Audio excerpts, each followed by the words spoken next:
I know her family and her friends have vowed to keep her in our hearts and keep her life bright. We would like to recognize our community, whether you knew Emily or not, or her family, in the outpouring of generosity and love that we wrapped around that family. So please join us in a moment of silence in memory of Emily Finn, gone but not forgotten.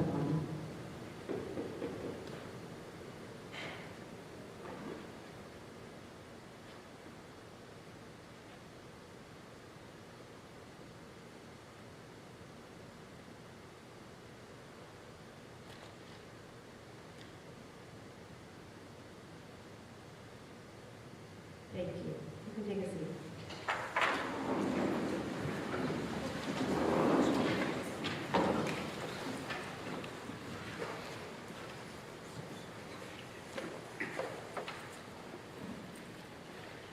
Okay, now we're down to business. So at this moment, I'd like to take a motion to open up a public hearing to discuss our safety plan.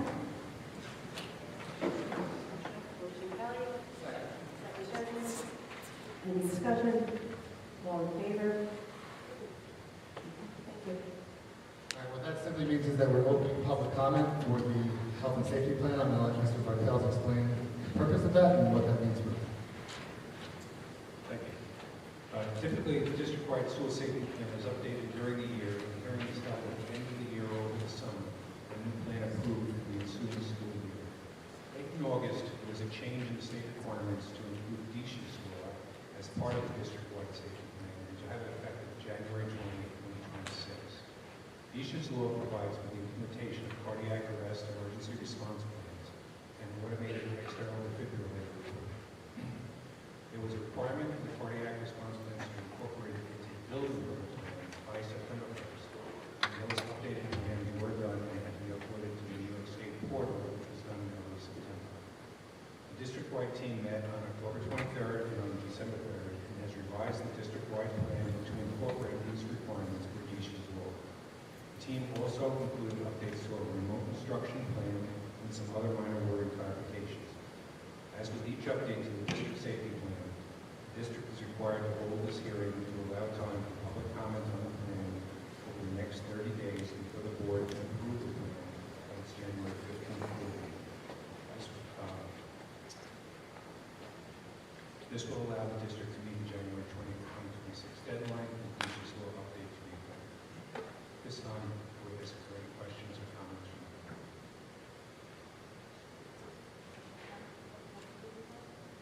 I know we had some questions from the community, some highlights from the community of changes that needed to be made or wording, and I'm assuming those will be addressed.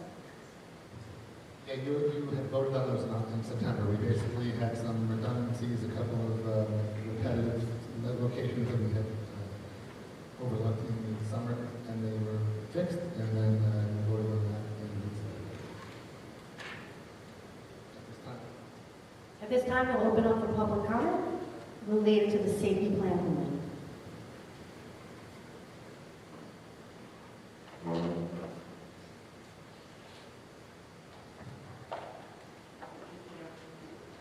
Sorry to have my back to the audience. It's a weird setup.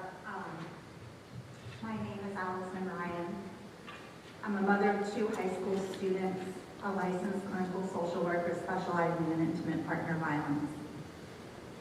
And I share this not only as a parent, but as someone who has spent 25 years supporting survivors and educating schools and communities on violence prevention. There is a copy of this letter in all of the board members' email inboxes, as well as the principals of the middle school and high school. I'm not usually shaky when I speak, but my first experience in Sayville High School is addressing a suicide by a student 25 years ago that was enacted after the end of a relationship. And to be standing here again 25 years later, knowing we're facing the same repeated cycle over and over again, feels like such a deep injustice. So I want to acknowledge the extraordinarily complex landscape in which the Board of Education, administrators, teachers, and support staff are operating. I know you're facing unprecedented mental health needs, staffing, and financial constraints. rapidly changing technology, and a community with passionate and differing viewpoints. And I do not envy that position, and I do not take her work for granted. At the same time, I am genuinely scared for our community and our students. And I am grieving for all victims and survivors of intimate partner violence, including Emily Finn and Gabby Petito. And the only thing I know to do with my grief is advocate for meaningful change.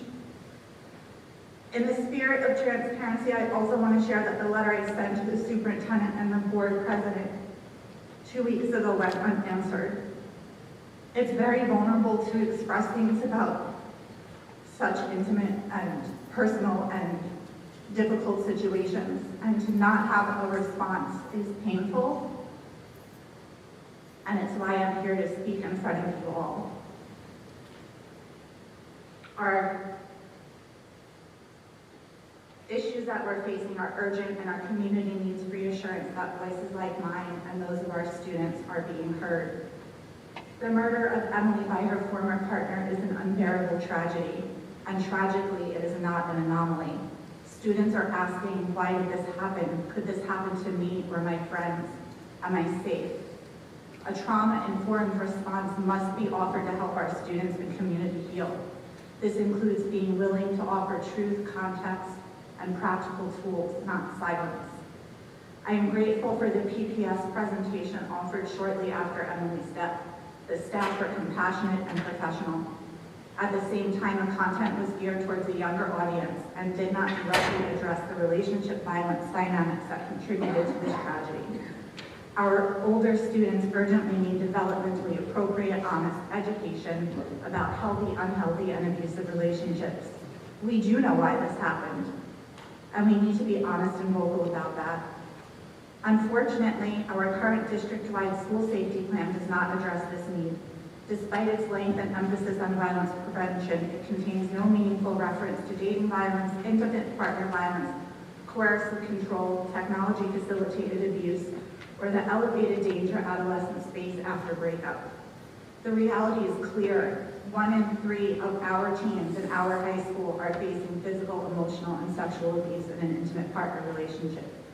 Homicide is the leading cause of death for teenage girls, most often committed by a current or former intimate partner. The post-breakup period is the most dangerous window for escalating violence and homicide. And excuse me if it is inappropriate to say that my daughter learned how to count calories in health class, not the cycles of an abusive relationship. These are not abstract statistics. They describe exactly what happened to Emily and what too many of our students are navigating right now. Sayville students deserve a trauma-informed response grounded in accurate information about intimate partner violence. Relationship education integrated into strides and health curriculum, not as a one-time assembly, but as sustained prevention. And partnerships with local intimate partner violence agencies, many of which provide free and grant-funded school programming, like the one I was working for when I first came here 25 years ago. We cannot undo what happened, but we can ensure our response honors Emily's memory by reducing the chances that another student will experience the same fate. Healthy relationship education is school safety. Trauma-informed response is violence prevention, and naming the truth is leadership. Thank you for your time and commitment to keeping every student safe. So I thank you for your comments. We'll note that related to the safety plan. I just want to address some of the things you mentioned. There's some information that you might not have, that we are very proactive. We are very trauma-informed, and we do not do one-offs. Our PPS department does an amazing job of laying a foundation in our health curriculum, constantly talking about this. In fact, just today, I believe we had talking to students about relationships. And so I just don't want to make assumptions and put out there that these things aren't happening, but we would love you to reach out to our PPS department and offer your expertise and partner with you and working collaboratively. There are a lot of things that we do that we said we're not doing, and so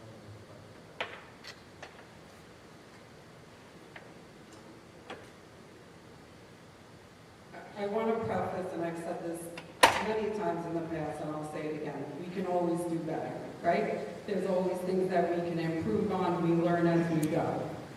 To Dr. Ferris's point, you mentioned that your own children did not have this education. We have had in our health classes, specifically to what you've spoken to, many conversations about healthy relationships, not only in romantic relationships, but even peer-to-peer friendships. So that is happening in our health curriculum. And as Dr. Ferris said, as early as today, we did have the Gabby Petito Foundation in at the high school. That was planned months ago, and they came this morning and spoke with our students. The students were able to speak with them, ask questions, and have an open and honest conversation about that. Sometimes, too, through our Strides curriculum, the heading or the topic may be different, but we're instilling these type of values through trust or through empathy or through resilience, and we are having these hard conversations. Later on this year, we plan to have a parent workshop with the Gabby Petito Foundation. They're going to come back and host the workshop. Parent workshops are things that we do. So again, we can always do better. We always take feedback, but these conversations are happening. They have been happening, and we hope to continue to increase the number of times that they do happen. And I just want to say to your comment that we didn't respond. Yes, you did send an email, and we did correspond via text. You did reach out both times. And I just want to say that this may be your wheelhouse, but it certainly isn't mine. And it's been 2 weeks. We're all trying to digest this, and we all deal with this in our own way. And as for the email that you sent earlier today, we haven't had a chance to read it. Just to explain how it works with the Board of Ed, they're not allowed to respond individually to an email written to the entire board, so the only time they can respond is after they've talked about it. So this is the first meeting we've had where they can get together and discuss email sent, so you will get a response, but it's just not as timely as it would be if you sent an individual email.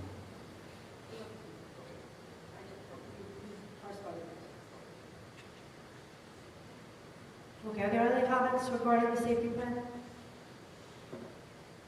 All right, so you have 30 days to comment. So at this point, I'll take a motion to close the public hearing regarding the safety plan. Second. Kelly, second Chris. The discussion, all in favor?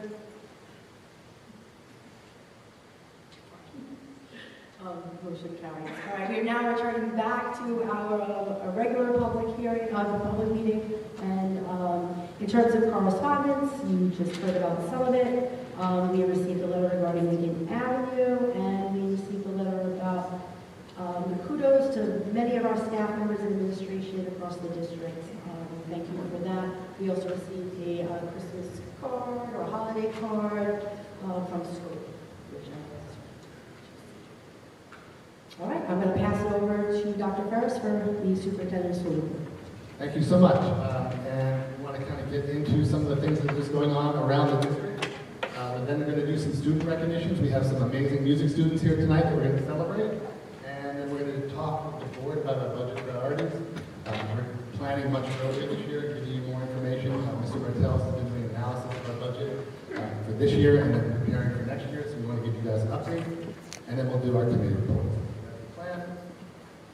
Just want to take a moment to congratulate our Golden Flashes football team. They captured the Suffolk County Class 3 championship on November 20th with a resounding 34-7 victory over the Smithtown West School.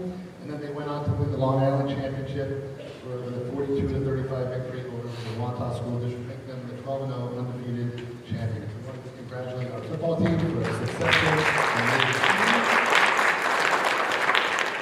But that's not all, because we have multiple teams who won the county and Long Island championships. We have an impressive number of teams. The girls soccer team won the Long Island championship. The boys golf team secured the county title. The girls cross country team dominated their season in the county championships. So we celebrate all these winners in the parade. I just want to thank all the people that showed up in town on Sunday. We have the fire department, the teams going through. I mean, a fun little group on the side of the road there celebrating our students. So let's give a hand to all of our teams who are only in Sayville, you have multiple teams often winning county and state and Long Island championships. So it's something we should be really proud of. And from an academic point of view, on November 21st, Sayville High School's AP Research Cohort hosted students from the William Floyd High School for a collaborative peer-to-peer mentoring conference. Juniors from both schools exchanged feedback on project proposals, strengthened their research skills, and received guidance from students who have already completed the AP Research program. Just want to send a thank you to our teachers from both the Sayville School and the William Floyd School District. It was a great collaboration and a great day for our students to enhance their learning through peer feedback. Thank you. We also want to turn it over to Ms. Macris to talk about our student advisory. So we met with the Student Advisory Committee last week. I co-host this with Mr. Hart, the Assistant Principal at Sayville High School, our PPS staff, and Ms. Lauriston, who is our Assistant Director for Special Ed. This committee focuses around Board Goal 3, and that's why I wanted to talk a little bit about it this evening, sense of belonging and inclusivity. So we asked our students, it was about a group of 20. Anthony was actually on the committee, even though he couldn't be there that day. But I'd like Anthony in the future with a peer to come and share out. But what we talked about at that committee was our cell phone ban, mental health awareness. We asked the kids what they feel we address well and what they think we need to address more in the area of mental health. And we focused a large part on resilience and how they develop coping skills. We also asked the question, and I just want to share one highlight from that meeting. There was a lot of positives, and they also had a lot of constructive feedback. But one question we asked them was, when is it that you feel most connected to your school community in Sayville? And we had them silently write down their answer. And about 13 different students shared, and every single one of them had the same answer. And they didn't talk about it, it was silent. And they all said they feel most connected to school when they're doing for others. So they mentioned volunteering in the community, Community Connect Day, volunteering at some of our Strides events, going to the nursing homes. They said even at first, though they might be reluctant, they never feel so close to the community and the school than when they're out helping others. So I just thought that was a very poignant point, and it was nice to share. But again, I'd like the students to come back and share more of their findings at a later date. And while our students are meeting, talking about sorry. Sorry, thank you. Jillian, I just wanted to say I love that you have the part where the students can share what can be improved upon, the constructive criticism, and what they would like to learn more, because that really gets them so involved and makes it about them and not just what was on the agenda for that day. So thank you for that. And I look forward, Anthony, now that you've volunteered to come and speak about your experience there. I would love to hear it. And as our students are meeting with Ms. Macris and talking about their experiences, our teachers are meeting with Ms. Vignola and talking about board goal number 2. So I'll just hand that over to you to describe a little bit about what's going on there. So we have 2 committees running concurrently, and it's just a once in like a multiple decade opportunity to have these 2 professional growth opportunities happening at the same time. Like the infrastructures and the systems that these 2 groups are creating simultaneously are just going to elevate all of our work together. So we have faculty and admin representatives from across the district participating in the PD committee and the STEPS committee. The STEPS is like a teacher and leader evaluation committee. And these are both focused on creating strong systems for professional growth. The PD committee is very thoughtful in their approach to shaping our professional learning system that is designed to serve our student and our faculty needs, and they're very focused on ensuring that these ways are accessible and they're engaging. The PD committee is dovetailing beautifully with the STEPS committee. It's a golden opportunity. We're reimagining what a faculty evaluation system can look like when it's truly focused on growth rather than like scoring and bringing out the best in our talent. There's going to be creative multiple measures for how faculty get evaluated that go beyond, including observations, but going beyond observations. The STEPS committee really heard the call to innovate. So the conversations, like in the early stages, are forward-thinking, they're creative. Ms. Macris joins me on this committee, and we're already seeing that this work it just feels revolutionary. Professional growth. So the two committees are interconnected. The systems they're creating are growing side by side, and we're just excited at how powerful it stands to be. And eventually you're going to hear a proposal from them about how we want to move forward with the way we evaluate teachers, support teachers in their growth, and develop our skills together. It's really exciting. Continue on. I just want to congratulate the middle school students who performed in Greece. They did a wonderful job. It was an amazing performance. The music, the sound, the lights, everything, the dancing. It's a great show, so thank you to our middle school students. We also had Thanksgiving celebrations at the Sunrise Drive School. They had a parade. They raised money for charity. They collected food. The children all participated. It was wonderful. Also at Thanksgiving, we had the Lincoln Avenue School Student Council led by Ms. Porter and Ms. Lacurdo ran a successful food drive, collecting 360 pounds of food for local families. Their enthusiasm, teamwork, and care truly showcases the spirit and is in line with what Ms. Macris said, that the kids really enjoy when they do for others and memorable moments and learning experiences. Also want to thank our teachers and staff who promoted November throughout the schools in November. We spotlighted men's mental health led by teacher Zach McGowan and social worker Anthony Calabrese. Students and staff participated in meaningful conversations, lessons, and activities complete with mustache growing, engaging activities school-wide, but mostly to enhance student and faculty understanding of the needs that men go through in terms of mental health and how they can kind of advocate for themselves and help others in the community. So that was a great event. I want to thank the teachers and staff for all of them. And we have really great news with the middle school. They were listed by U.S. World News Report as in the top 15% of middle schools in New York State. So we want to give a real shout out to the staff and faculty and students. Sayville Middle School doing an amazing job. Let's give them a hand.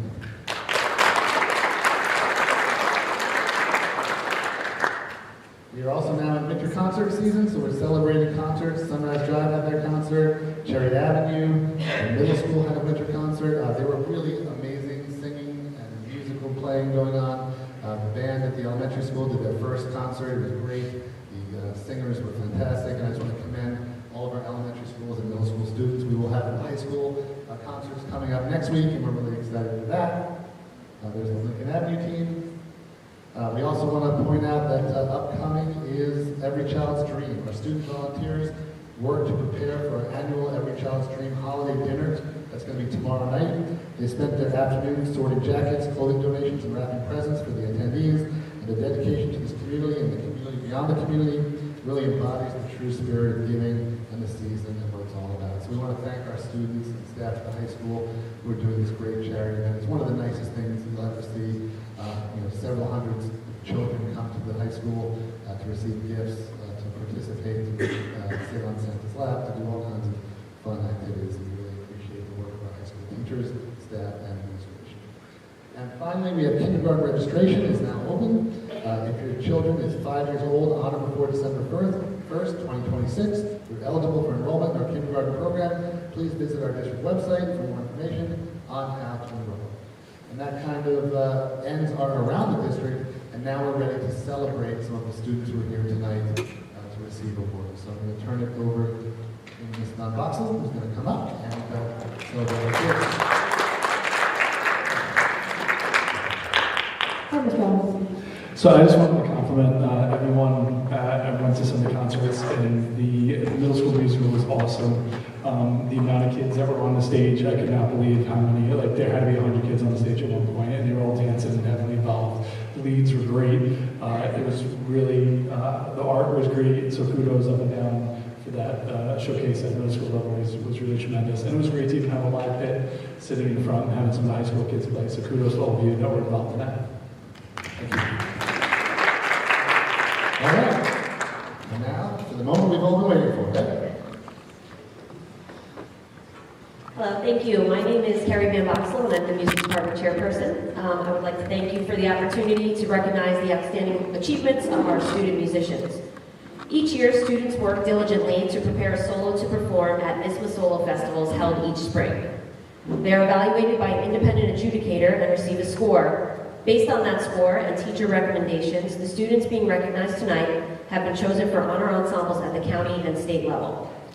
The following students, based on their score at the NISMA Spring Jazz Festival, were selected for the Suffolk County Music Education Association All-County Ensembles. Cooper Gavin, Middle School Jazz Band, and Aaron Sachs, High School Jazz Band.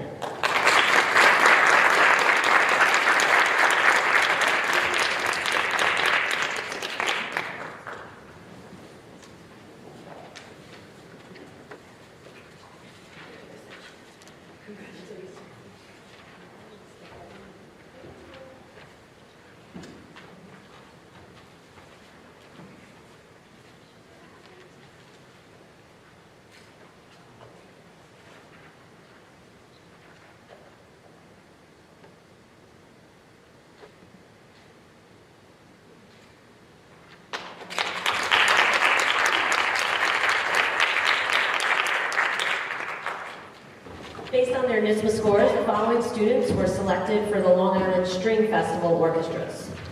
Michael Dragata, Middle School Orchestra. Christopher Larkin, Middle School Orchestra. Ryan Sereno, Middle School Orchestra. Maybell Valenti, Middle School Orchestra. Cameron Dykova, High School Orchestra. And Braden Rothstein, High School Orchestra.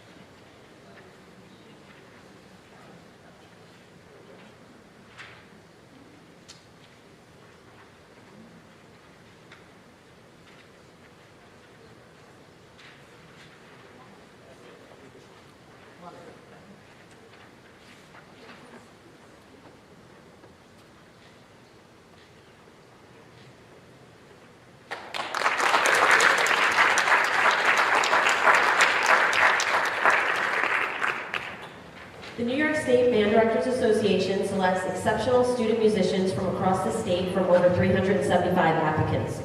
This year, we have 4 students who were selected to represent Sayville in Syracuse, New York to participate in the high school honor band. The following students have been selected to perform with the high school honor band: Shannon Conifrey, Eric Dong, William Mitchell, and Ella Ryan.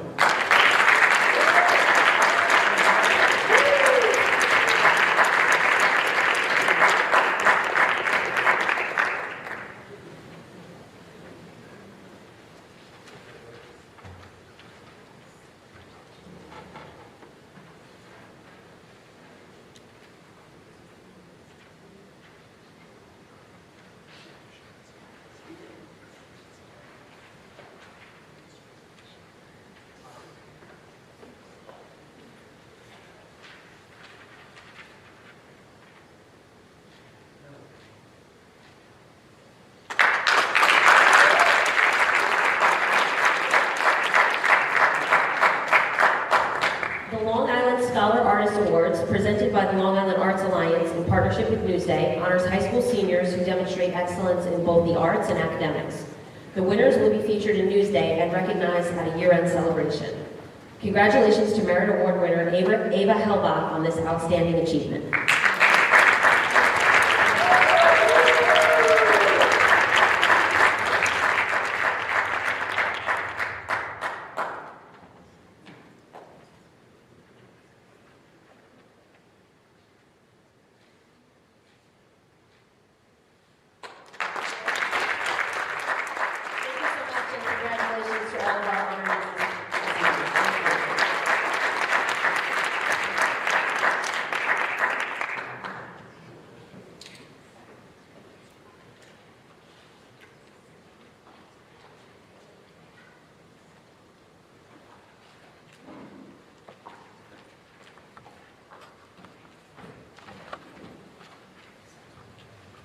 Okay, so this next portion of the meeting is focused on our budget. If you're a student and you have homework to do or other activities and you want to leave, this is the moment.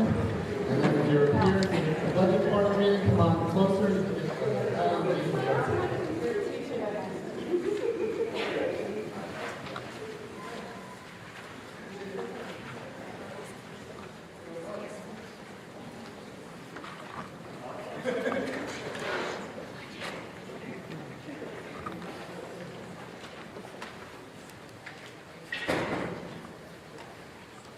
Before we move on to the budget portion, I want to take a moment to recognize an employee who spent the last 21 years serving this school district and this Board of Education as both the Secretary of the Superintendent for myself for the last 4 years. Prior to that, Dr. Stimmel. Prior to that, Gardner, and also this Board of Education. And we really appreciate the time, the effort, and the commitment to helping this board run, to helping the meetings run smoothly, to ensuring that our district is taken care of. And it's been like taking care of everyone in the central office as the lead secretary, as the lead district clerk for a very long time. And I want you to know that I appreciate it, and I think everyone here appreciates it as well. So let's give a hand to our Julie Bacall.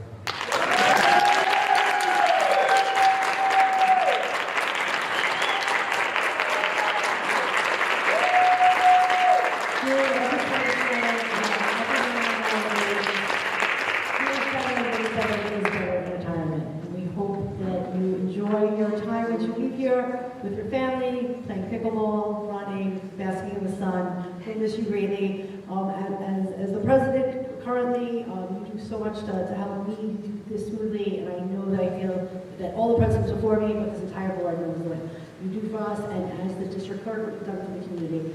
You run elections, you answer questions, you make sure that you distribute our resources. So we'd like to invite you up for a picture with us, and just to give you that final goodbye, and good luck.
Everybody, this is Sarah Maxwell. She's our new district clerk. Welcome, Sarah.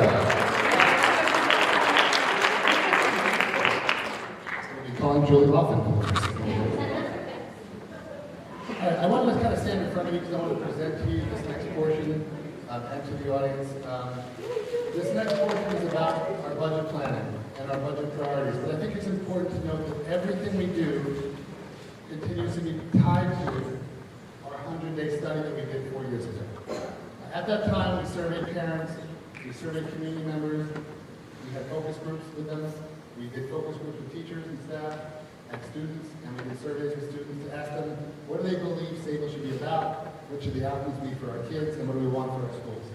So everything we're going to hear about tonight, and continue to hear about when we talk about budget, is tied to these outcomes and making sure that our students are focused on being independent learners, caring citizens, communicators, collaborators, critical thinkers, and joyful learners. It's tied to the building goals, which are core, path, sunrise core values, back to basics, and Lincoln learners. Everything that our teachers are doing and working on with our administrators is tied to those goals, to those outcomes for our students, and tied to the board goals, which you heard about tonight, sense of belonging and inclusivity, the curriculum and instruction goals, all tied to that, through connected autonomy and trying to be transparent and communicative with the community.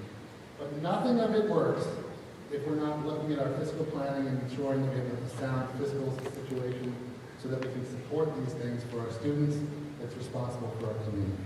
Today's focus is really, earlier than before, I presented to you a discussion about our budget priorities, and then letting you comment on those priorities so that we can start to plan our budget out for 25, 26, and beyond.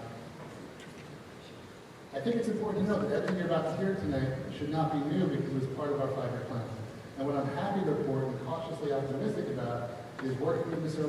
Bartels these last couple months has really been so helpful in that he is an expert in analyzing the past and projecting for the future. So you're going to hear from him in a little while about some positive news, some positive steps we've been taking to close the gap between our revenues and our expenses. And that's really the most important thing that we need to be doing. So our number one priority as we develop our budget for this year is closing the gap between our revenues and expenditures. We want our revenues to go up as much as possible and our expenses to go down as much as possible. And you've seen the graphic from the last couple of meetings. We want that line to meet and, in fact, cross over so that our revenues are exceeding our expenditures. That's going to take some time and focus, and we're hoping to get there in a short amount of time. We also want to make sure that we significantly reduce our dependence on reserve funds to balance the budget. This was started in about 2019. What happened was, as COVID kind of came in and the funding for COVID helped us to meet our expenses, and then that COVID money was kind of taken away, our expenses exceeded our revenue, and it resulted in us borrowing heavily from our reserves, about $5.4 million from reserves from about 2019 to the present. So we need to make sure that we're reduced, not only are we increasing our revenue and decreasing our expenses, but doing so in a manner that allows us to reduce our reliance on reserves. Our reserves, as you have heard from Mr. Bartels, and we'll hear, is healthy, and we want to make sure it stays healthy. And then the other aspect of this is new revenue.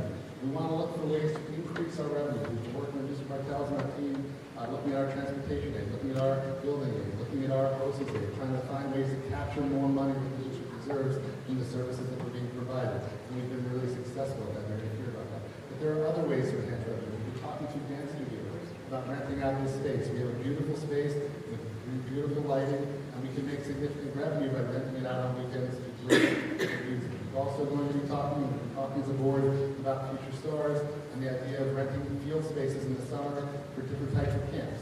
And we can talk about that during the business portion when we're talking about that, but these are just other ways to increase our revenue. So if we had to boil it down, like what are our 3 priorities in terms of planning for this budget? It's 1, reduce the gap that is existing related to revenue and expenditures. 2, reduce our reliance on reserves and start to build those reserves back up. And 3, increase our revenues to help with that process. We also, separate and apart from the budget, have to look at our capital plans, and I'll talk about that in a minute. So in terms of our program and staffing priorities for this year and in this year's budget, our number 1 priority is to maintain all programming and have a commitment to maintaining every single program that exists in Sayville. We're very proud of our programs. We've added programming over the years.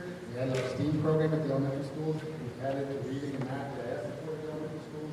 We've added AP courses at the high schools. We have a really robust program. This is one of the reasons we were excited by you as well as this report about our AP offerings and the amount of students taking AP. So we really want to make sure that in this budget, and all budgets moving forward, we are maintaining the programs we have, maintaining the class size that we have, and maintaining staffing across all levels. Another focus for this year's budget is restoring the professional development code. We have used government funding, both through state aid and through federal aid, to fund a lot of our curriculum projects and professional development this year because last year's budget we had to reduce that. But as you know, great things happen for kids when great learning takes place for adults. So when we increase the PD that we provide for our teachers and staff, and we increase the curriculum writing projects and the volumes when they go on, it will result in great things for our students. So we want to restore our professional development PD and curriculum budgets to the 2024 levels, which were healthy and strong and appropriate. We've talked about middle school for a while now. We focused, as you heard from Dr. Castoro a couple of meetings ago, on the focus on academic teaming, where kids are teamed and travel with their cohorts, and teachers have team meeting time now in their contract, so they meet with their teams to discuss students, to discuss curriculum, to discuss projects. And our plan was to have team leaders. We weren't able to do that last budget cycle, but we would like to put that back in this year's budget cycle. So that's one team leader per team, and that's they get a stipend to kind of facilitate their team, be in charge of working with the principal to focus the teams, and focus the grade levels on common curriculum in a robust and meaningful way. And we think that'll jump charge or supercharge the teaming process that takes place at the middle school. If you remember, we added block scheduling, we added a whole bunch of other elements to enhance the program. And we're looking at program enhancements. We can't commit to this, but we're keeping a close eye on our enrollment. We have declining enrollment at the high school level. We also are looking at attrition and retirements. So if things match up and make it possible, we would then use those opportunities not to add expenses, but to keep expenses flat, but still have some focus on restoring the math AS that we were looking at the new law, and also the middle school world language. Part of our 5-year plan in world language was not only to put world language in the elementary schools, which we've done, and we have world language consistently in grades 1 through 5, but also to look at 7th grade, where we have an every other day situation, and we're committed to following through on that, and we just have to figure out if that's going to be this budget cycle or next year's budget cycle. And a lot of that has to do with enrollment. We have a class of 175 in the 7th grade heading towards the high school.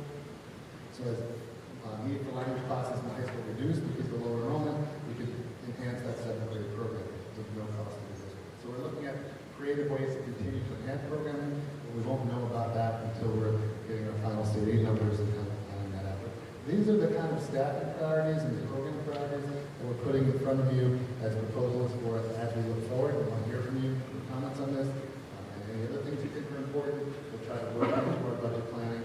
Again, the purpose of this meeting, I think, is a really good idea. We're doing this just a kind of primer. This is what we're aiming to do. What do you think? You guys give us feedback, and then in February, when we propose our budget, we'll incorporate your thoughts and feelings into that. In terms of capital planning, we have consistently been using a capital line of about $1 million that sits outside of the tax cap to enhance our buildings and grounds.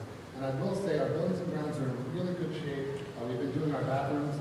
We did the bathrooms at the elementary school. We've done bathrooms at the middle school and high school now. And we really want to turn our attention to some of the instructional spaces and some of the other areas that we've talked about in our 5-year plan for this next round of capital projects that goes on. So here are some of the things we want to focus on. One, and primary, is enhancing safety and security. So we want to focus on hardening our perimeter. We were given an audit last year from Covert Security, and they gave recommendations. So we want to implement some of those recommendations. Adding additional swipe card and reading areas, maximizing access to areas and absent key usage, so there's no chance that anyone can get into our buildings. We have a very good security now. We want to enhance. We also want to add camera coverage both inside and outside the buildings. This helps us see who's coming towards buildings, who's in the building, and we connect with the 5th precinct. Should there be an emergency, they can access our cameras. We want to have full coverage. I want to compliment Mr. Rattel's. He worked this fall to look at cameras that were not really having good vision because they were older lenses or damaged lenses, and we replaced them with all of them, and so we're in good shape there, but we want to enhance that, and we want to do some other security measures as per the recommendations from Covert as part of our capital planning. And we'll give you more details about that when we get to the presentation. I'm just giving you a conceptual update. We want to refurbish some instructional spaces. I know you've heard a lot about the math classrooms at the high school and the middle school. We're enhancing and changing the way we do math instruction, and we want to support our teachers who are doing that by putting whiteboards around the entire room and giving them furniture that's conducive to collaborative teaching, as opposed to sliding stuff that doesn't quite fit. So we would like to enhance our math classrooms.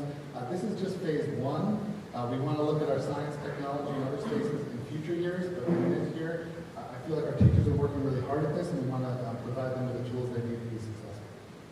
We also want to upgrade the lighting and sound in our high school auditorium. We have done that here at the middle school as part of one of our projects. This is another project that we'd like to do. It's several $100,000 to refurbish the lighting and the sound so that that auditorium space can be used to its full potential. Currently, we rent out lights and sound systems for our shows because our sound system is not good enough, and also we find that it's can be hard to have this great space that's not as usable as we'd like it to be for assemblies and other things in the future. So this was part of our 5-year plan, and we'd like to start working on that this summer, so it will be part of our capital. We also have taken you down 2 years in a row to the weight room, which is really in disarray, and so we have a very robust plan for the weight room, going upstairs with the weight room to that fitness center, and we, 2 years ago, old junior high school where there was an old gym that was used as a storage facility. We pulled everything out of the storage facility, refurbished the floor, and now we use that as a practice space for our wrestling team, for volleyball, for basketball. So now the wrestling room at the high school is empty, and so our plan is to bring the weight room upstairs to the wellness room, and then put the wellness room in the weight room, in the wrestling room, and then downstairs have a bike center and dance studio. So that can all be accomplished either in a capital line budget or a discussion with the board about using the $1 million capital reserve that we have. 4 years ago, we put $1 million into a capital reserve. We're hoping to build on that and do a lot of projects in the district. It's like a middle way to do a project without a bond. But at this point, we don't foresee in our financial future putting more money into that. So the community voted to have this account, and we should let the community vote if they want to spend the account on things like this for our students. So it's something to discuss and consider. I'm just putting that out for you. There's beyond, and this is kind of the exciting part. We talked about this 4 years ago, that we have debt from bonds we've done in the past, and we've done a really good job with our infrastructure in our district. So for example, we have great roofs now. We have a solar project, and we contribute to energy performance. We have done the unit vents throughout the district. Our windows, our brickwork, is all really in good shape because of past bonds. But as those bonds come off the books, districts that are thorough take advantage of those opportunities to continue to do work in the district to enhance and provide for the students. So for example, if you look at this chart, and this is a proposed chart, the top line would be our debt service. It's a little under $8 million in debt service. What you want to try to do as a district is not have ups and downs or peaks and valleys. Some years your debt goes down, some years your debt goes up, because then you get hit with expenses that you have to anticipate and plan for. So you want to keep that top line flat. So the way you do that is the blue line is our debt service now. And if we do nothing at all, you'll see that blue line over the years will continue to decline, because each year a bond that we did 20, 30 years ago comes off the books, we don't have to take it. So what you do in those situations is the blue line goes down, you add bonds, new bonds to the books, and that would be that orange line going up. So we're in a moment in time that's really important for our district. It's the opportune time, I believe, next year to start talking about a bond for the community to vote on, to support our schools with some of the instructional spaces and opportunities that our kids, I think, deserve and that this community has asked for. This comes right out of the 100-day study, so nothing that I'm about to present to you is should be surprising that people are asking for it. It's a question of whether the community is supporting it. That's why you put it up for a vote. If we choose to go in this direction, I would do the same thing that I did with the 100-day study. We would have parent committees, we would have focus groups, we would have student committees, we would have focus groups, we would have teacher committees and staff committees, and we would get feedback to provide to you as we design a bond that matches what this community would want. But this is a really opportune moment in time that I believe we should seize on to ensure that we're providing the things that our district deserves. And I'll give you some examples. As much as we've been great at maintaining our buildings and our roofs and our windows and all the things around us are really in good shape, it's really time to start looking at upgrades and modernizing spaces that kids use on a daily basis. So for example, in the arts and music, we're planning on doing the high school theater, the lighting and sound, but I also think the little theater needs to be revamped, upgraded, lighting, sound, and new seating. It's been that way since the building was built, and I think we have a really amazing theater program, and they would benefit from utilizing that space. It could also be used as an instructional space with more modern facilities than it currently is being used.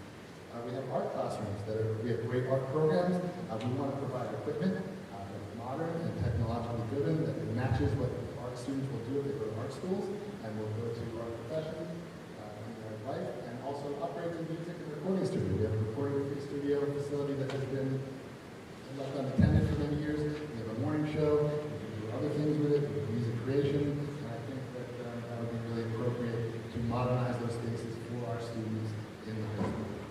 And in the middle school, they have a film production program that they're doing in an empty space with a drop green screen. We really modernize and create film and music areas. We can modernize the music areas back here. If you go back here, there's all the paneling. They're the original 1976 classrooms, and we can modernize and provide our staff with the tools and equipment that meet the needs of a modern music environment. And again, upgrade the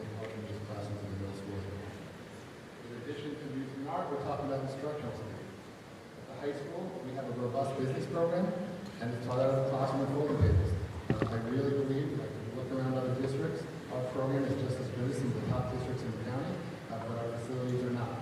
So I think it's really important to create a business center, like the Bloomberg Center at Chaminade, or in St. Other districts around us, Comac, to the Trade Business Center. I'd like to visit other schools, think about what would work best for our students, and kind of come up with something that matches the needs of our programs.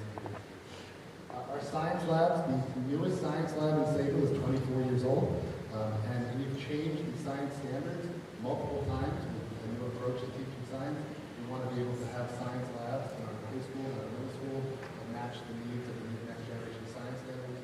So those are really due for an upgrade. And this is what I mean by, if you leave these things go, and we don't do something like this next year, it'll be 20 more years before you can kind of, several years before we have an opportunity to do this again. So I think it's important to kind of look at this as an opportunity to replace debt with debt, keep the budget line flat, lower additional costs to taxpayers, and provide some of these things for our students. We look at our guidance staff and our PPS staff at the high school. We really would work with Ms. Macros and her department, create a wellness center. We have right now the social workers in the back of the building, the psychologists are in another area, the guidance team is in another area, and then you have a wellness room down the hall. We want to put that all in one location, have a wellness center at the high school where the students can go, access guidance, social workers, psychologists, and or the wellness center for mental health and support. And if there's space in the high school to do this, it's just a matter of configuring it so that it matches the needs of a modern day wellness program. And I think that would be an important feature to highlight at the high school. We have a great wellness program that should be in a more collaborative and conducive space for our educators to help. And air conditioning. We've looked at this now with Robert and with Andy Castellano. We feel air conditioning the high school, middle school, and elementary spaces, and I'll talk about that, not only provide a comfortable space with the new regulations of New York State where you have to have it goes above 85. We've had some really hot days in September and in June, and that would just alleviate that stress and that pressure for kids, especially during testing time for high school students. But also by putting air conditioning in the windows at the first floor levels, you're now guaranteeing that those rooms are locked and those windows are locked and those open windows, easy open windows. So that's another level of security for our schools because all windows are shut all the time because you have constant fresh air flow, cool or hot air depending on the season. And again, at the middle school, we have a lot of science and STEAM spaces that are original 1976 classrooms. We really want to revamp these classrooms, expand their size, they're very tiny, so that students can do experimentation and focus on next generation learning standards in science and technology. We have great spaces at the middle school. This is a very large building with great sized classrooms. We want to modernize those. Our planetarium is a great concept. It's falling apart, and we have to have a conversation about it. So either we revamp it and replace it and fix it, or we build a bigger, better system that incorporates a planetarium, but then it does other things for students. We can have so many unlimited possibilities in terms of science, in terms of growing plants, in terms of hydroponics and other experiences for students. It's all, again, conceptual. Without your blessing, we won't go forward with any of it. With your blessing, we would explore more at cost, get people involved in talking about it, get teacher feedback, parent feedback, student feedback, etc. Again, we have a wellness area in the middle school. It is a big space, and they are together. However, we want to make sure that it's enhancing meeting the needs of our students and the modern needs that they have. And air conditioning at the middle school, similar to what we talked about at the high school, because we believe it's comfortable and also enhances safety. At our elementary schools, we're committed to enhancing the outdoor learning experiences of all three elementary schools. We want to upgrade our playgrounds, enhance our outdoor playgrounds with sensory areas and communication boards so that all students can access our playgrounds in a meaningful and appropriate way. We love our playgrounds. If you look, the wood chips, 20, 30 years ago was the way to go. There are now rubber surfaces that are cleaner, that are softer, and that will provide safety for students. Our blacktop areas need to be completely replaced. Today, in a modern time period, you can get a rubber surface that you can bounce a ball on beautifully. When you fall down, you don't scrape your knee because it's a rubber surface. And also on wet surfaces, it doesn't stuff as well. So you can look to redo. We're looking to redo our playground spaces, modernize them so that they're safer, and also more inclusive for all students to be able to use. And then outdoor learning spaces. Our students in the elementary schools go outside quite a bit.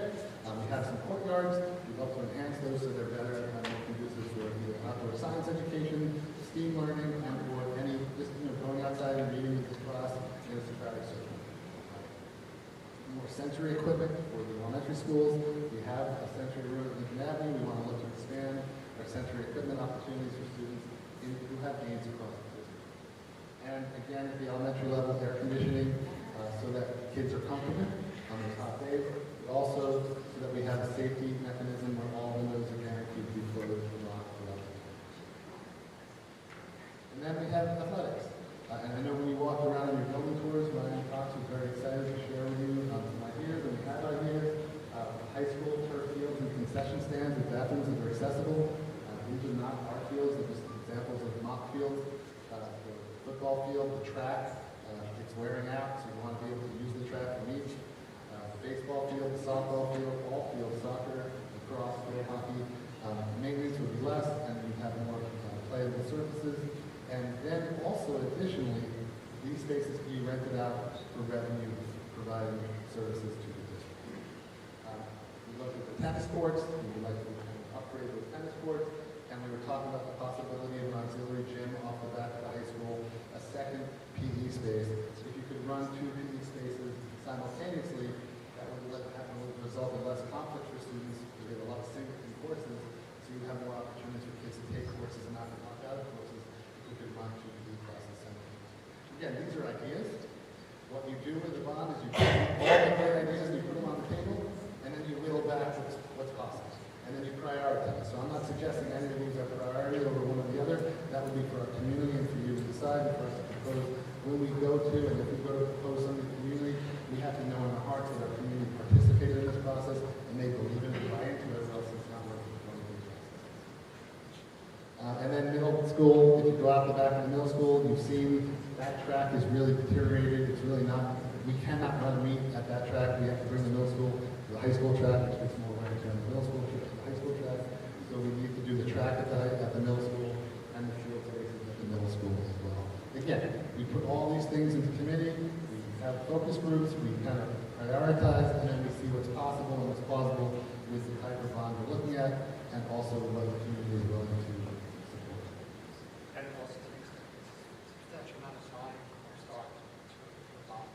Yeah, so I would like to begin the process, once we decide that you're okay with this and we have a budget that's in good shape, which I believe we will, and we'll talk more about that, and it's really for the board to give the go-ahead to start the process of engaging the community, which we would want to do next fall, because we would have to get ready for a vote in the spring to then get work done over the next 5-6 weeks. And now I'm going to turn it over to Mr. Bartel, who's going to give you our current expenditures, revenues, and fund balance projections, and I think this is relevant in that it speaks to how valuable and important it is to have someone in the district who can analyze and project, which I'm really grateful for. So stand up too.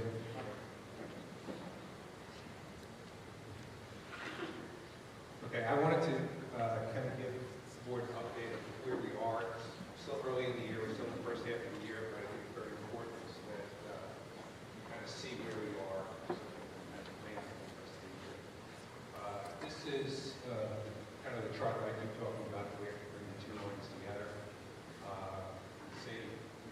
The lines were pretty close for a number of years. In the last few years, it kind of separated. So in 23-24, we ended the year almost $5 million apart from our revenues on expenditures, which is just way too far apart.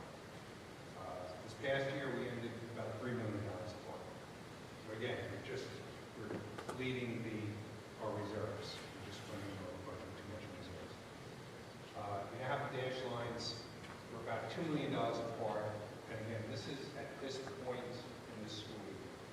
Comfortably predicting that we'll be no more than $2 million apart. I'm hoping we're going to be within $1 million, but that's still a long way to go, and there's a lot that can happen between now and the end of the year. But right now, I'm comfortable saying we're at least $2 million apart. One of the important parts of these 2 lines, as I discussed before, is the fiscal stress. So I've got to get that down to $1 million to keep us from being assigned any points towards fiscal stress. And again, this is the very critical discuss component because you need to have a break in consecutive years because they keep adding points. It's about 8 points for each year. So if you have 3 consecutive years, you're going to get 24 points, 25 is when we have designated fiscal stress. So very important that we try to get that to within $1 million. Where we are this year on expenses, our budget was 105.6 this year, which is actually down from where it was last year. However, our actual expenses are going to be up slightly. So right now, I'm projecting 1.37 as far as expenses. Last year, for the year, we had 103.2. So while our budget came down, our expenses may still go up slightly. Again, early in the year, I'm hopefully being conservative and hopefully we don't spend that full amount, but that's kind of where we're headed right now. And again, this is all expenses. I'll talk about revenues in a second. As far as expense projections, right now I look at our salaries. I project out for the rest of the year. Looks like we're going to be about $800,000 under our salary budget when we finish the year. That's really due to breakage, turnover of staff, retirements, and utilizing other funds. So some of the things we're looking at is, for example, utilizing some school lunch money to pay for custodians. So that'll take some of the expenses out of the general fund. Sign up to the school lunch fund where we're making additional monies, especially for the universal free school lunch. Gives us ongoing revenue to continue to support that, so we're comfortable being able to pay for a custodian out of that, pulling that out of the general fund budget. That's going to be an ongoing expense and ongoing revenue to support that for the school lunch. Can I just ask a quick question? Sure. What is breakage? Breakage is a difference of when we replace staff. So if you have a teacher that retires at $150,000, you replace them with a teacher at $75,000, you save $75,000. Thank you. So that's the breakage. Social Security is going to be under budget this year by about $150,000, and that's tied to our salaries. Transportation costs, we've done a number of things this year. So coming into this budget, I know the district had cut bus. We ended up cutting a second bus. After I came on in the summer, we looked at the different buses that we have. We ended up cutting 2 buses along with some vans that go to some of our private local schools. So we've done some consolidating of some of those routes. We also get what we call share credits. So our bus company, when they do routes to other private schools, not only do they take our students, they take students from other surrounding districts. So we'll get share credits on those transportation. All that's adding up to being at least $500,000 under budget for this year in the transportation. On health insurance, we had a premium increase we just received last week for 2026. Our health insurance premiums are going up 9%. Again, large number. Fortunately, when the budget was done, I think 15% was projected for an increase. So this at 9 helps out. So we're going to end up being about $250,000 under budget. When we look at next year's budget, we have to put those numbers in, and we have to do another projection for an increase for 2027. Again, probably going to be another double-digit increase, or we have to plan for another double-digit increase. Hopefully it will come in under, and then we'll add to additional monies that we used for the following year. Equipment and supplies. We have a number of items in this category throughout the district, trying to hold back on spending as much as possible for any of our equipment and supplies. We should be about $300,000 on the budget in those codes. Our special education out-of-district placements, looks like we're going to be about $200,000 under budget for those students. We always have some additional monies in those budgets to account for students we may not be aware of, some students who move into the district, some students who are classified during the year, or who have district programs that we were expecting. Some other codes, some of the other codes we have, smaller codes, just by monitoring the usage, things like conferences, travel reimbursements, things like that. We're going to be about $100,000 under budget. Our ERS and our TRS contributions are actually going to be $100,000 over budget, and that's really due to our employee retirement system contribution rates. Things that we have no control over, set by the state. We just have to pay those contributions. So that's going to be a little bit over budget. Workers' compensation, last couple of years has been much higher than our budgets. And this year it's going to be about $200,000 over budget. Looking at ways that we can try to cut back on that going forward. That's a big drain. We do have some reserves for workers' comp, but that should be for 1 year at a time. If we just exceed our budget, we should be budgeting for those claims. So in summary, on the expense side of the budget, we're going to be about $2 million under budget overall at the end of this year. That's what we're projecting at this point in time. So we did reduce our budget overall, but it looks like we're still going to be about $2 million under what that budget is at the end of this year. Any questions about that part of it?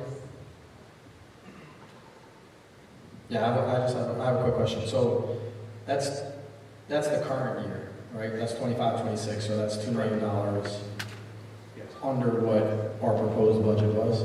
Correct.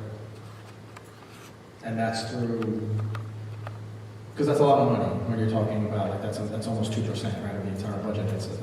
That's a decent chunk of money. So did we, I know you over budget on purpose, right? You over budget like in any budget, like with your housing and stuff like that. But are these savings that, like, so these are found savings, and that money would then go back into the general fund, correct? And that would help close that gap that you talked about on your graph? Correct. And I'll get to there in a couple of slides. Okay. Yeah, like for example, we had a retirement at the end of the year that wasn't part of our budget planning. So when we replaced that person at $75,000, that's a $75,000 savings. So those kind of things and other things, I want to compliment Mr. Bartels, because he went through the transportation lines and we rerouted buses to remove 2 buses and several vans. That was $500,000 in savings in the district by taking the time to work towards getting those routes to be more efficient. So those details matter. Looking at BOCES and making sure we use BOCES, utilize BOCES for the things that we're purchasing. We did a lot of that last spring. Those things result in higher BOCES aid coming back. So there's a lot of factors. I think some are just because of retirement, others are purposeful by the business official making moves that make sense and capture aid we deserve or capture funds back that shouldn't be spent. Okay. All right. Thank you. Okay, on the revenue side of the budget, we like to be kind of in reverse. We're on our expense side, we want to be under budget. On our revenue side, we want to be over budget. So for 25-26 for the school year, our budgeted revenues were $100,100,000. That's up about $100,000 over what was budgeted for revenue in 24-25. In 24-25, we came in with an actual of about $100,200,000, so we're slightly above our budget. This year, we're looking at revenues right now, 117, which is 1.6 million above the budget. So going back to your point about 2 million under on the expense side, our projected revenues are 1.6 over on revenues. So it's, again, adds to fund balance. I'll get to that in the next slide. How do we get there? State aid, we're going to be getting, again, I have to temper this just because the state aid runs have not come out formally on the state aid website. I did by working through one of the BOCES. They have projections that they're able to pull from the state data and everything. Looks like we're projected to get an additional $1 million over what was projected for Sayville from the legislative budget back in spring. How we're going to get there is, but first the state aid budget that we projected to be included in this budget was 300,000 under what the state had projected for us. So we didn't budget for the full amount, we were about 300,000 under what the state projected. Transportation aid, which is one of the things I've really been working on, talked a number of times about something called non-allowable people decimal, making sure that we have allowable students getting on as many buses as possible, gets us additional state aid. Our transportation aid is going to be up over $500,000 for this year, this year. I want to interject that over the summer, Robert painstakingly went student by student to make sure that we captured the aid that we deserved. And that number of $500,000 is a direct result of more income coming into the district because he took the time to look at each student and the bus route to make sure that we were capturing the proper amount of aid. The next piece is our building aid. Make sure we filed as many building aid project loans as we could. We had more capital projects going on over the past year, even for the summer. Wanted to make sure we got aid started on that as quickly as possible. So our building aid is going to be up over $300,000. One negative piece is our BOCES aid, which is going to be down about $100,000 from what was projected. It's up overall from what we received last year, but it's under what was projected by the state this spring. The reason it's under is because our total expenditures for 24-25 did not get to the amount that they thought they were going to get to. We continue to push expenses into BOCES and where we can. We've been doing that additionally this year, so that number should go up again next year. We didn't quite get to, I guess, where we were expecting to be from last year as far as expenses for BOCES. Good thing last year we didn't spend the money, but we don't get as much state aid for it this year. Our interest income, we make money on money that we have in the bank. We receive our taxes, we put it in the bank, and we get interest on that. We're going to be about $150,000 over budget on that money that we have in the bank throughout the year. We continue to invest that properly and trying to maximize the interest of the other ones. We have a tax anticipation note premium. When we borrow money every year, late summer, early fall, to hold us until we get our tax money. That's the tax anticipation note. When banks bid on that money, to lend us that money, sometimes instead of giving us a better rate, they'll give us an additional cash up front, which helps lower the net interest cost. That was an additional $91,000 we got. Interest on health taxes. So the town holds on to the tax money when they receive it before they distribute it to school districts. In prior years, we typically don't plan on getting any interest on that. It's usually held for a short period of time. Interest rates were lower. Interest rates have come up in the last year or two, so we've been an additional $94,000 in interest on those taxes by the county, so the county pays us that. BOCES refunds. Every year, we pay BOCES for different programs that our students attend. BOCES collects all the money at the end of the year. They make a determination of if they have extra money. They overcharge districts, and then they make refunds. Our refund is typically about $200,000. This year it's going to be over $400,000. So it's going to be $225,000 more than what we budgeted for BOCES refunds for this year. Health services, we usually charge Blessed Saving Christian. They are no longer operational, so that $65,000 added in the budget. It's closed after our budget closed, so that was still in our budget. So we're not receiving that. So overall, in total, for all of our revenue, we're going to be about $1.5 million over the budget on the revenue side. So again, very positive revenues. And again, same way here. We're projecting $1.5 million now. I'm hoping it's going to be actually a little bit higher than that, but that's what I'm comfortable with projecting right now. So we ended last year with a total fund balance of $23,700,000. When we did the budget for this year, we planned on using about $5.5 million to support the expenses in this year's budget. If we had done that, if we had, as was the point before, if we spent the entire budget, all of our expenses, and revenue we obtained is exactly what we budgeted, we would have brought our fund balance down at the end of this year to $18 million. So that's what would happen at everything.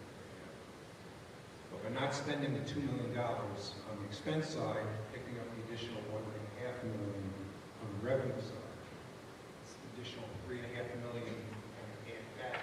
So right now, our projection for the end of the year would be our fund balance is going to be down to $21,750,000. So still a fairly healthy fund balance. And again, I'm trying to be conservative, I'm hoping the numbers will be better than that. The year's not over. We're still going to be looking for savings on the expense side. We're looking for additional ways to generate additional revenue. But my first goal is to get our actual expenses and revenues to match. That would be ultimate goal. I don't think we're going to get there this year. We'll be close.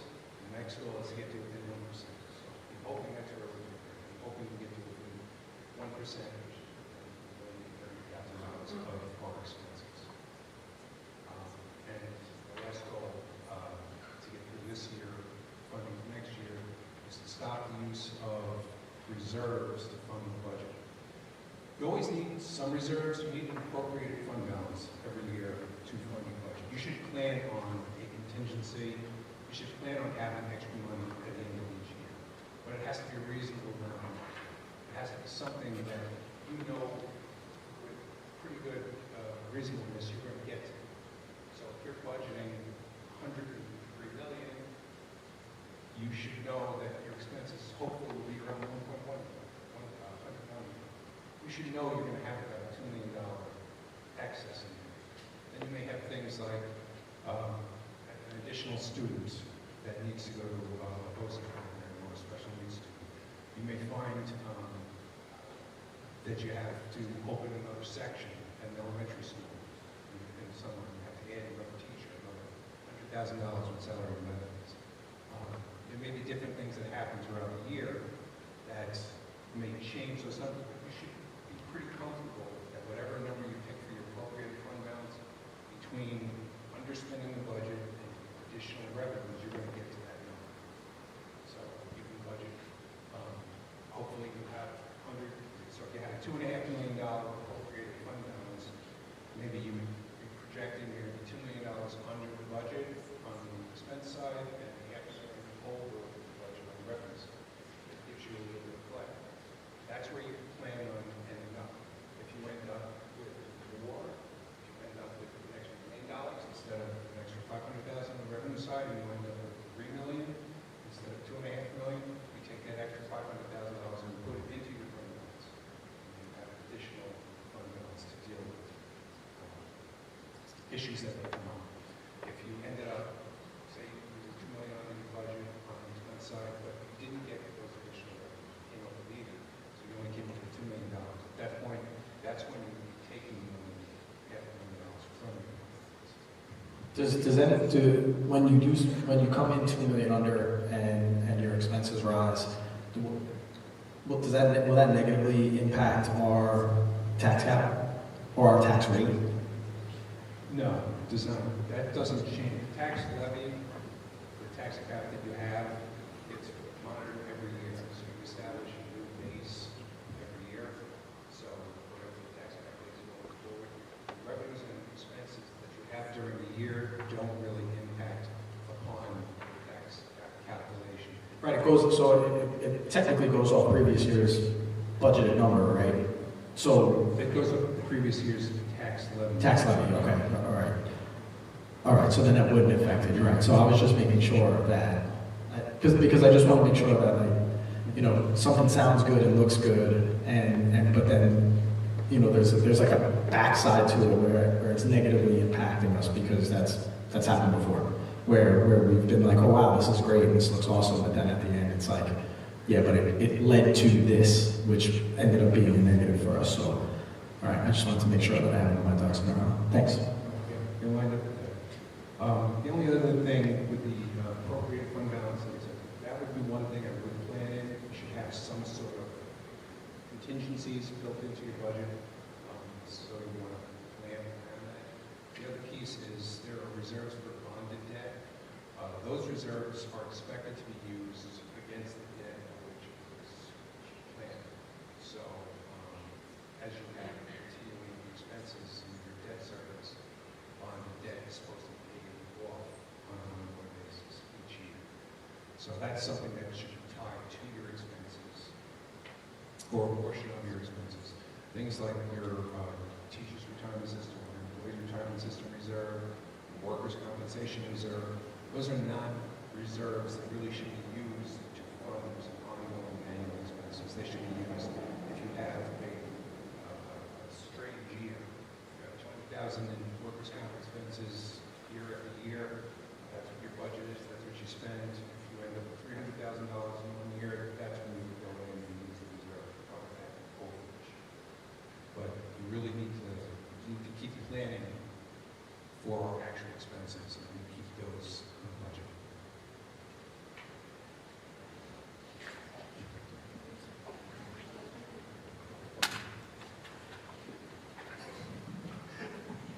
Robert, I just want to say thank you very much for the effort and everything to maximize our state aid. I know it's quite a task to be able to, scrutinize everything and ensure that we're getting it. I appreciate that. Thank you.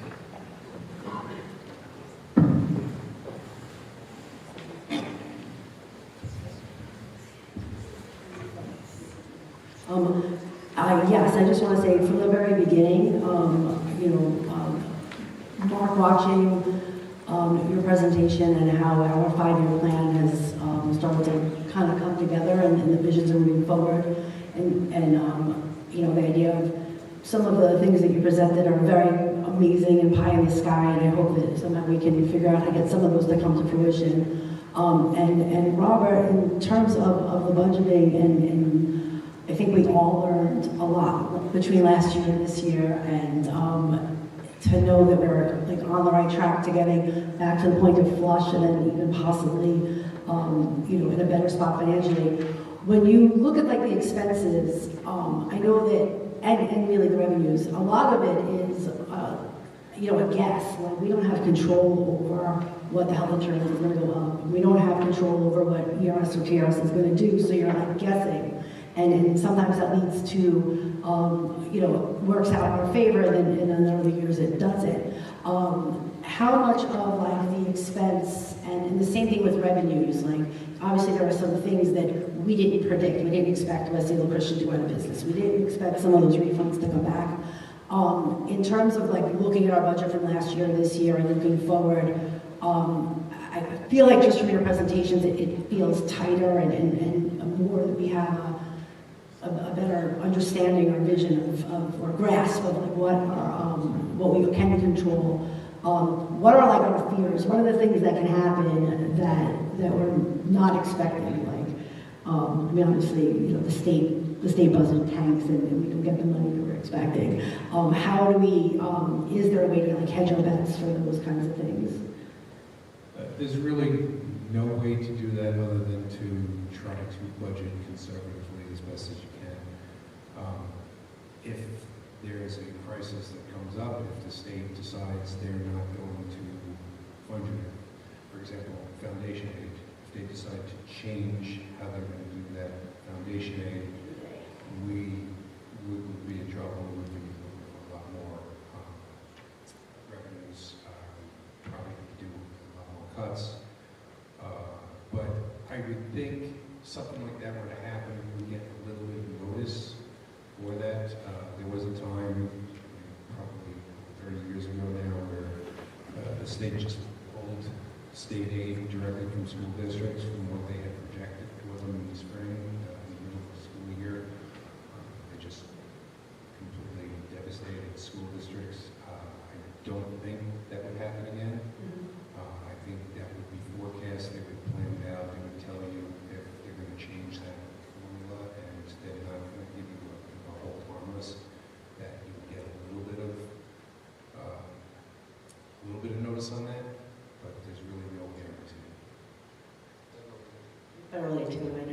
One more question. You mentioned the fiscal stress score, which is something we kind of talked a lot about publicly last year, and how you need to get you were hoping that our projections were going to be better even than they are right now, so that we would have a break.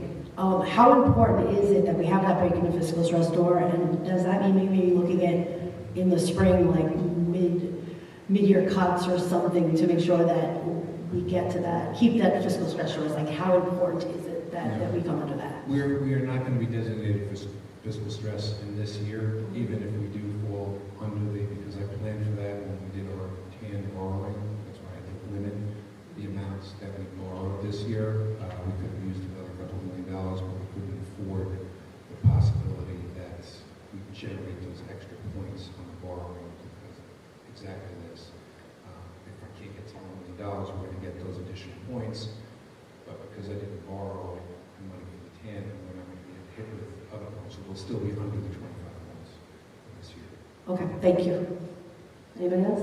No, that's what I was going to bring up, that just thinking that the fiscal stress score, I think, is, I know first goal, second goal, third goal, but that has to be right up there, because eventually that'll affect, if we're talking about bonds and things like that, that directly impacts that. So, we're talking about, like you said, pie in the sky, and we have all these great ideas, and like our facilities need a major overhaul, but we need to keep that zero so we can get that break, and we can keep the fiscal stress score where it doesn't affect our interest rates. If you remember, we had Moody's rating last year, they classified us as the high level. That's why we maintain our rating, so we would hope that would stay for the future. I remember, Robert, you had shown us like the breakdown of the points and everything. I thought that was really one of the more educational things that we've seen. But that's it. Thank you.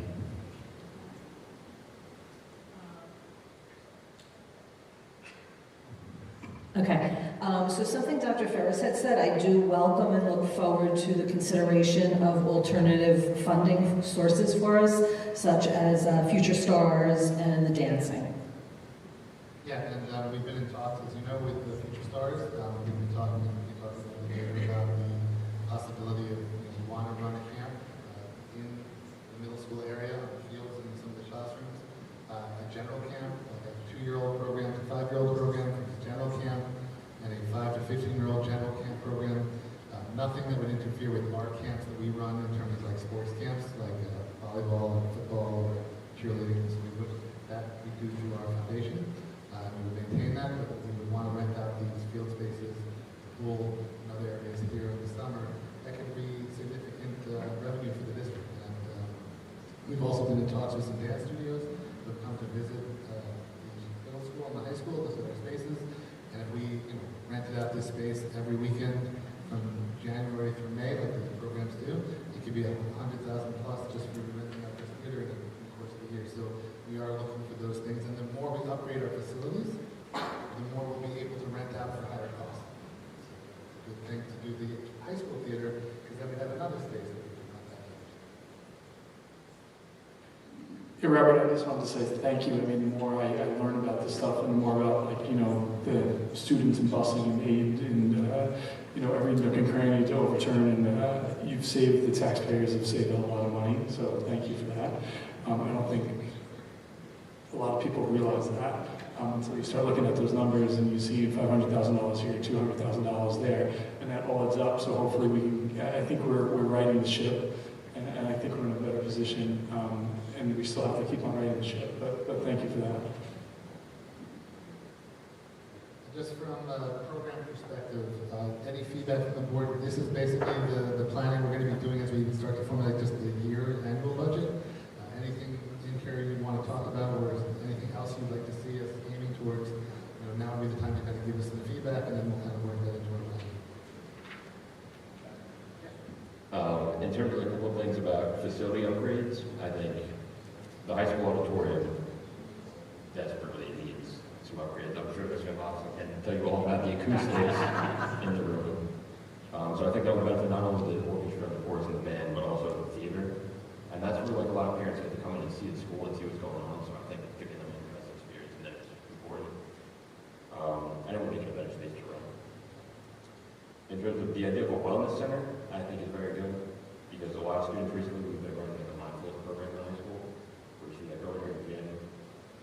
But it's right now, it's just like it's a little tiny room, you can't really have a lot of people in there, so the beds are kind of restricted to like seniors first.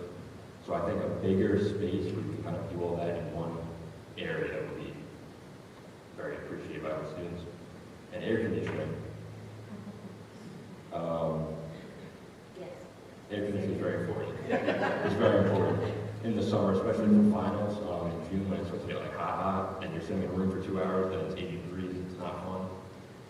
So air conditioning, like as many rooms as possible, I everybody. Thank you. And I know that some of the things that's around us, I'm telling you, if you give the go-ahead, we engage the community, I believe we can get a lot of it, not all of it, a lot of it.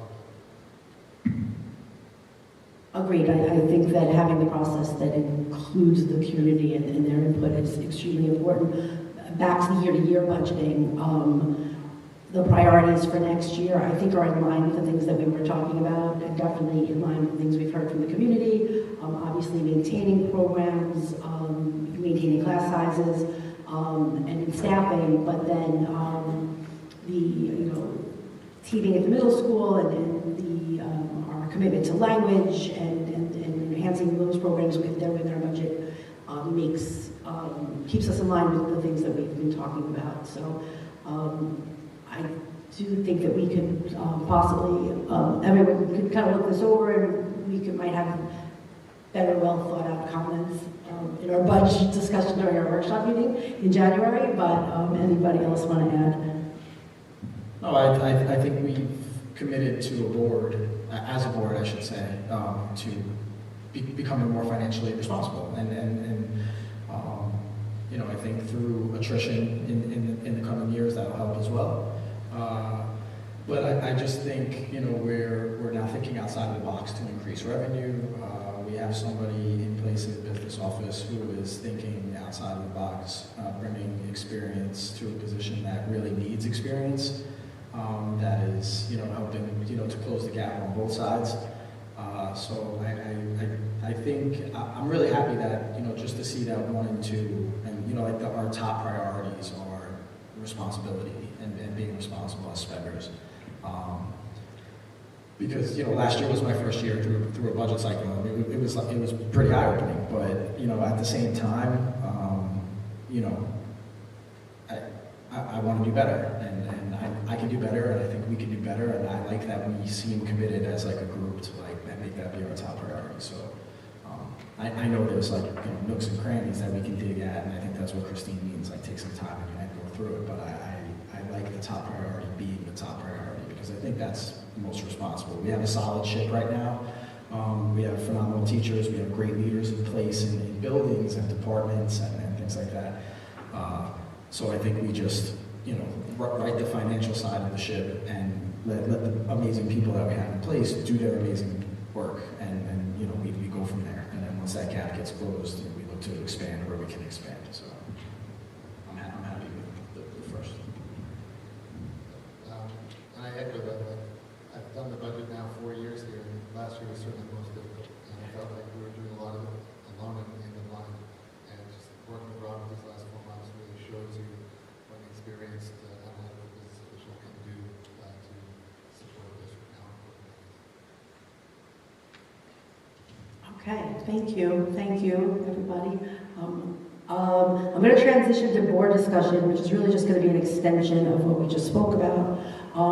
Kathy and Desmond and Dr. Ferris all spoke about outside chances for revenues and being able to use our facilities in a way that will help us enhance our education in the long run. So we know, and I'll let Dr. Ferris talk about it a little bit, you did hit on it, that we've been in discussion with Future Stars and possible summer programs. And then I think we have a discussion that we need to have about how to move forward. Yeah, so as I had said, we talked to Future Stars about some potential camp opportunities here in the middle school. We also were very clear that we did not want it to conflict with the camps that we run that are sport-specific times of year. So we talked about an early childhood program, ages 2 to 5 years old, running here. It's almost like a day camp. We also multi-sport camp, because again, like a day camp for ages 5 to 15. There would be significant discounts to Sayville residents, but it would also be open to people who are outside of Sayville.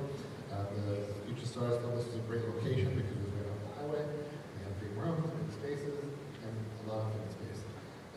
They would also be running opportunities for kids in dance, in drama, coding, battle box, cosmetology possibly, drawing and painting, drone adventures, engineering and design, science, magic, Minecraft.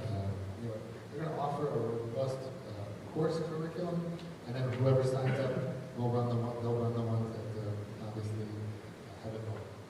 But the idea would be that they share the revenue with the district from their camp, which could be anywhere from $35,000 in the first year to 5 years in if you have high enrollment, up to $300,000 in revenue for the district to use fields that are sitting empty all summer long. So it's a win-win where we get revenue and they get a space, and our students would actually get a significant discount to Sayville residents should they sign up for these camps as well.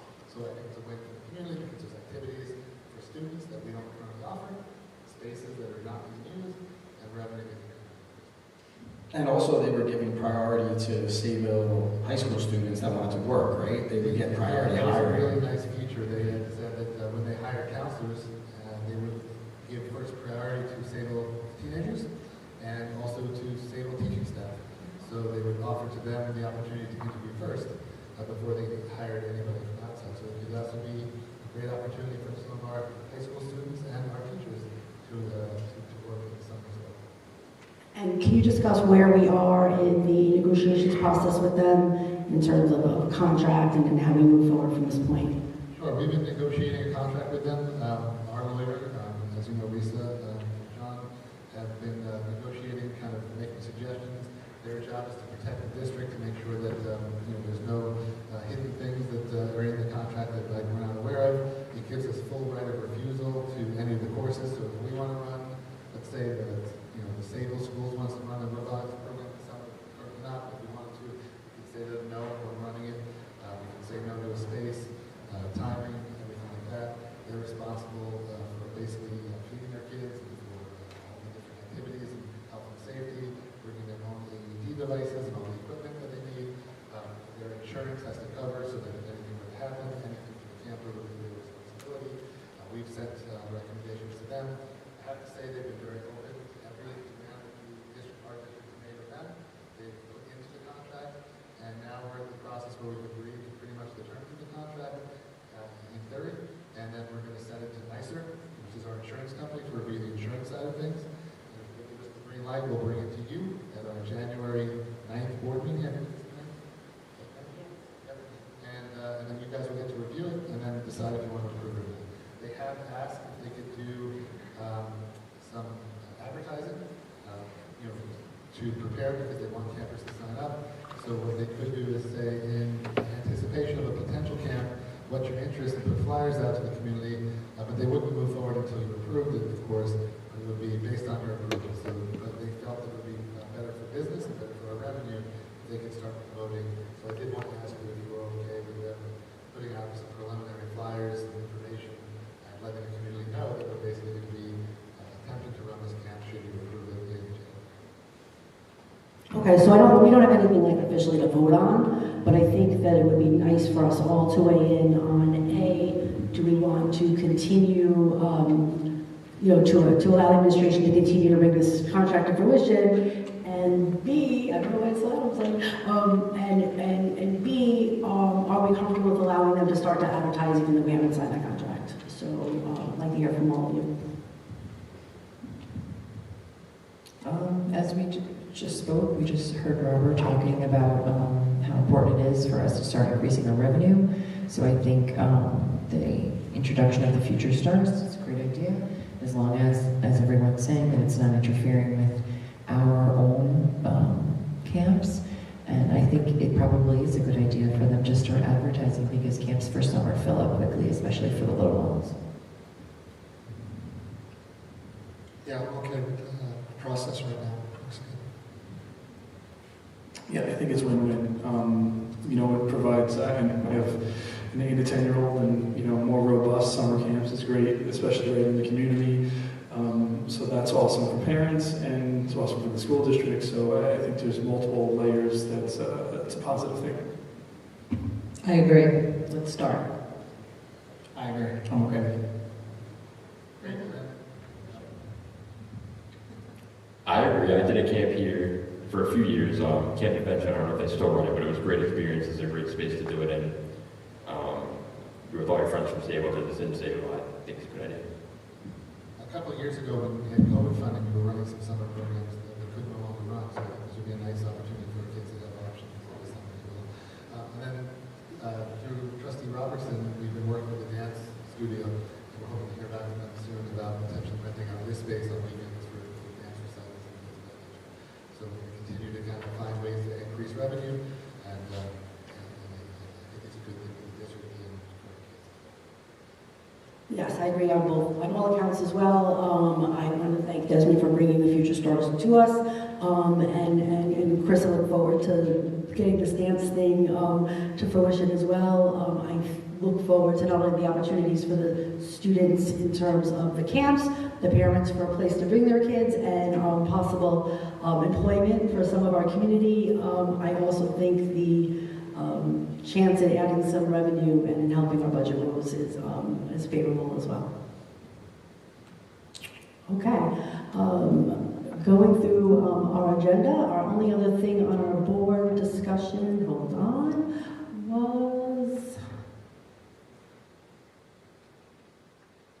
training opportunities. There's a Suffolk BOCES Pathway Partnership, CTE, and Workforce Development Resources on January 22nd at 6 p.m.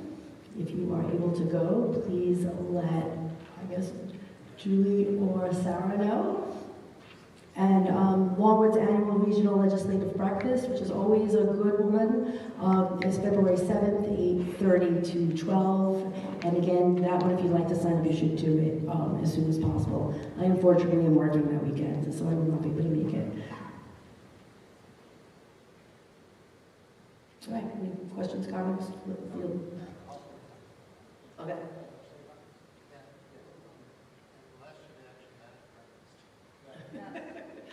The breakfast that actually has a breakfast? Usually it was just coffee and bagel. They found a sponsor. Last year was very interesting though. It was the busing, and that was a big topic, but that was eye-opening because all we were hearing from as a school district was how they're going to force these buses on us, and then we're going to have to make this shift. And every legislator, almost every single one, got up there and was like, "Yeah, no, this has never happened." So I thought that was very interesting to see the contrast in like what we were hearing versus what we were literally hearing. So, yeah, I look forward to it this year. Anything else? Okay, moving along, opening up to public comment. This is the first public comment of the evening, and it is limited to agenda items only. Is there anyone who would like to come to the mic and speak?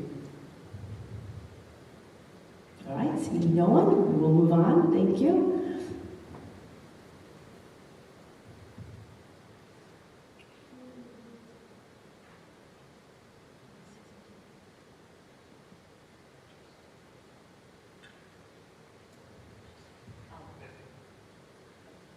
Sorry. Okay. Recommended actions, 701. I'll take it to, actually, what was it, 811?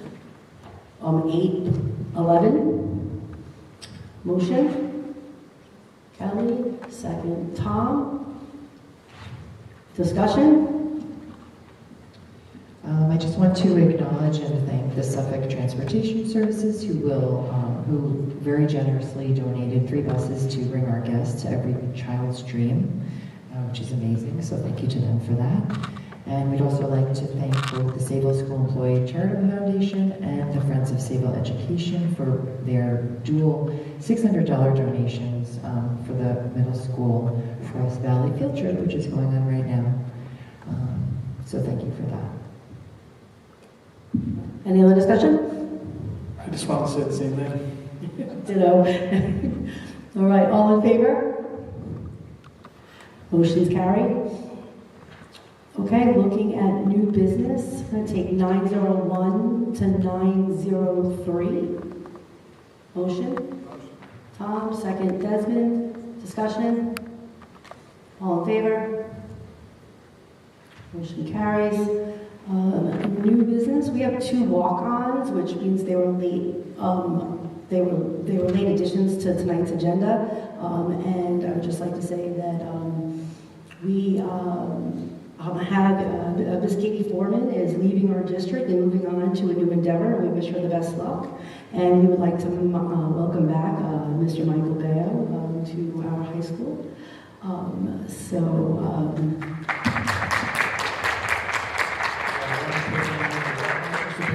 Baio spent his career at the Sayville schools at Sayville High School. He retired. We dragged him back last year as he served as our interim assistant principal. And when we called him in hopes of getting some help, he was so eager and so thoughtful about wanting to make sure that the high school was in good shape. And I just want to thank him and appreciate his commitment to the Sayville schools for his entire career. So welcome back. Welcome back. Welcome back. Thank you. Okay, so did I mention 904 to 905? All right, motion. Can I have a motion from 904 to 905? Kathy, Tom, discussion. Probably did that already. And all in favor? Thank you. Motion carries. All right, new business. 1001 to 1002. Can I have a motion? Kathy and Chris, discussion. All in favor? Motion carries. Upcoming dates. We have a lot coming up. Every Child's Dream we spoke about will be tomorrow night at the high school between 5 and 9. One of the most amazing activities we do in this district. If you've never witnessed it, it is just absolutely heartwarming. The high school winter concert will be on December 16th. The high school winter concert number 2 will be on December 18th. December 24th to the 22nd is our winter recess. And January 8th will be our next Board of Ed meeting. That is a workshop meeting at 7:30, and that will be taking place in the district's offices. Okay, opening up to our last public comment. Anyone have anything to say that wasn't on the agenda? All right, seeing no one. Before I motion to adjourn, I just want to wish everybody a very happy holidays and happy New Year's. Please enjoy the time with your loved ones and reach out to those who you haven't seen in a while and check in on them and make sure they're okay. Motion to adjourn. Chris, Desmond, what? I missed you every time, Kelly, I'm sorry. Chris, I got your words, please. Chris, Desmond, discussion, all in favor? Holidays.